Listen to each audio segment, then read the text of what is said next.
Hey, let's get into it. There is a particular kind of regret that most of us know well. Not the regret of a failure or a missed opportunity, but the regret of a particular reaction when we use words spoken too sharply. A tone that carries more heat than we intended. Moments where our anger felt justified, but later was costly. In the moment, it might feel powerful, but after it usually feels destructive. And James wants to speak here directly to that. In James 1, verse 20, for the anger of man does not produce the righteousness of God. James, remember, is writing to believers whose lives are so stressful. They've been chased out of their homes. You can imagine the stress and the strain in their families.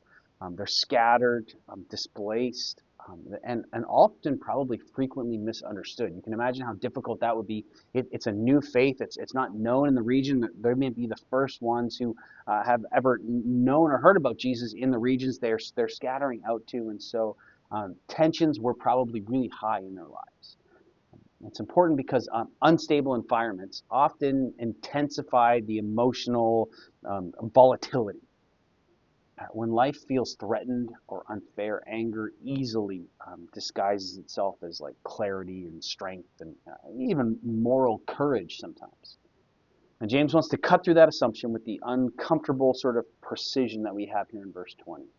That human anger, he says, doesn't produce God's righteousness.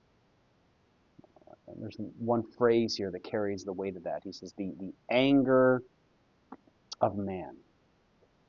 James isn't denying that anger exists or that all anger is bad. I mean, we see Jesus in the temple. He's not suggesting that emotions themselves are bad or sinful, but he's naming a specific kind of anger, that reactive, self-protective, if we're being honest, the ego-driven kind that really rises and bubbles up, boils to the surface, and that kind of demands satisfaction and expression. The underlying assumption is kind of subtle but common, and that if I feel strongly enough, if I express forcefully enough, then something good, usually the thing that I want to see happen, will result. But James insists here that spiritual outcomes don't emerge from emotional intensity. Um, that anger feels active and sometimes it feels decisive, but it really doesn't produce what we want it to. And often just puts other people on the defensive. And righteousness, a life aligned with God's character, the thing that we're supposed to be working for in the lives of other people around us and want for them, that requires humility and consideration and time and space and the qualities that anger just actively destroys. Um, Scripture kind of repeatedly talks about this theme, right? Where you think of Moses, he's provoked by Israel's complaints and he's frustrated that God is acting slowly and he strikes the rock in anger. And the action, while it was decisive, the consequences for Moses are really severe. There's a great illustration of Peter in Gethsemane.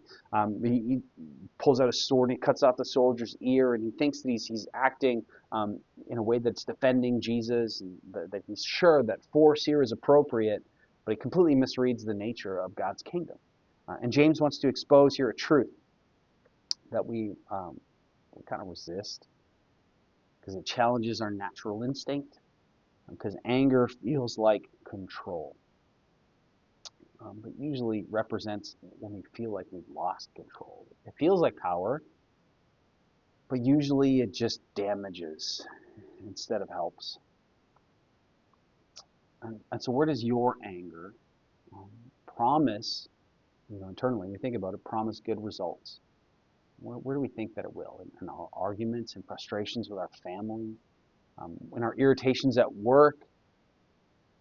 How often does anger actually deliver on what we feel like we want it to? How often does it bring clarity versus what it actually does is really just makes things more complicated? Listen, James isn't calling for passivity. He's not calling for us to sit idly back and let life just pass us by, and that we don't deserve to have our rights or whatever. He's calling for discernment, that not every strong feeling, first of all, is trustworthy, And not every surge of indignation is, it's not always constructive. Sometimes the most faithful response is delay. Just give it space. Allow for some perspective and some nuance. Refuse to let your emotions steer the outcome. Reflect honestly on that today. Where has anger, that impulsive anger, been shaping your words, your relationships? And where might restraint produce some better results? Listen, patience is harder, but it's the wiser path.